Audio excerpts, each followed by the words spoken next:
Listen, guys, it was Sir Bobby Robson's birthday this week, so we wanted to pay a bit of a tribute. You can already see Mr. Custis laughing a bit because. Did you meet Bobby at some point? I've had a few moments with him. The thing about Bobby Robson, as we all know, was how passionate he was about the game. You saw legend.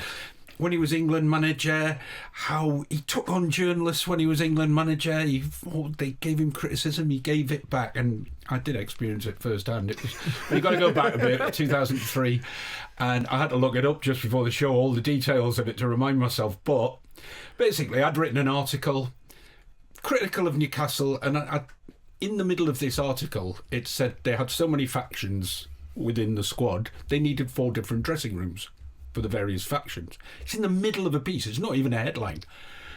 Robson goes absolutely berserk at his next press conference about this, tells everybody that this is a disgrace and that where is that journalist? He's not even here to face me about it. So it was sort of the challenge was set that I'd better turn up to the next one. So I come up the next week. It was quite a big game. I seem to remember a press conference. How were you feeling heading to the press conference? It'd been set up that I would get to talk to Bobby and we would thrash it out. I'm kind of okay, but I thought it was going to be off cam in the corner. We'd have a chat and talk it out.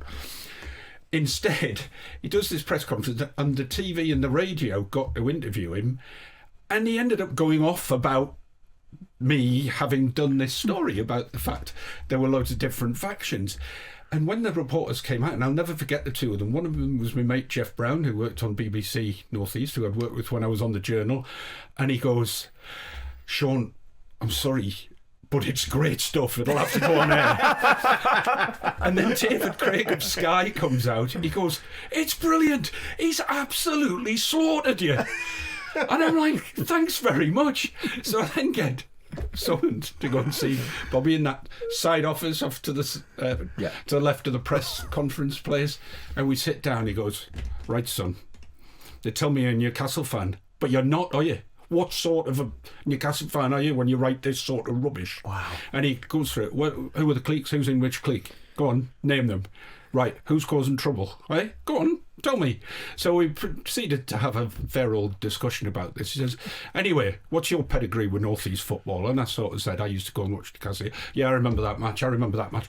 His forensic knowledge of North East football absolutely astonished me, because he did have a bit of reputation for getting names wrong and stuff like that. But when it came to North East football, so I casually mentioned that my father-in-law's either cousin or nephew had played for North Shields in the FA Amateur Cup in 1969. Yeah. I said, his name was Alan Driver. And he goes, "Alan Driver? You know Alan Driver?" He said, "That North Shields team," he said, "fantastic side."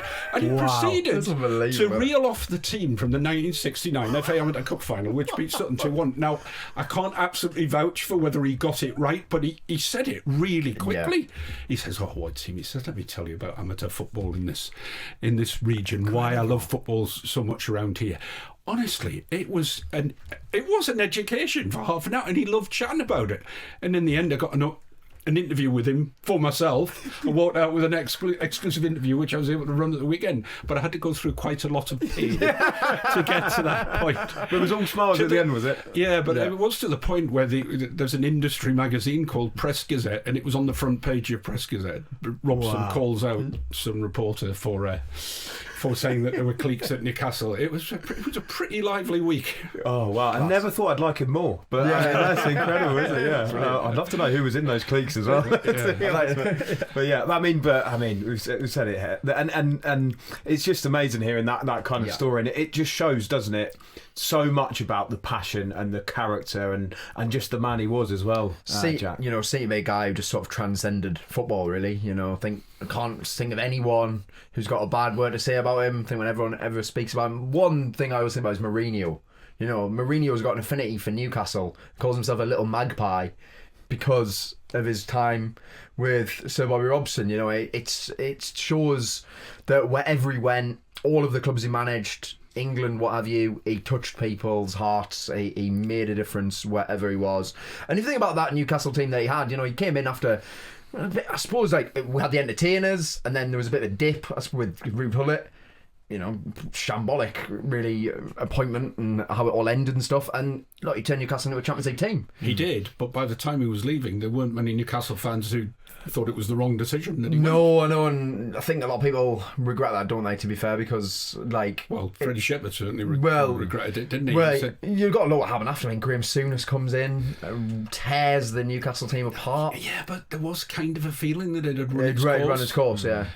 Which, in hindsight, made me think, well, no, it hadn't, because his enthusiasm for the job was as great as ever. By the time he went, it really hurt him to lose that job. It's remarkable, isn't it? A man who managed England, had his success in Italy and Spain, and that the biggest job, the job he loved most of all, was definitely Newcastle United. To lose it really, really hurt. But to stay involved in the area afterwards with his foundation and everything, still feel very, very connected with the community. Shows how much the place meant to him. Yeah, absolutely, and yeah, it was a win he'd have been very proud of, I think, in the week. So brilliant stuff. I love that from Shaun as well. Yeah, I've not heard that story. That's absolutely fantastic.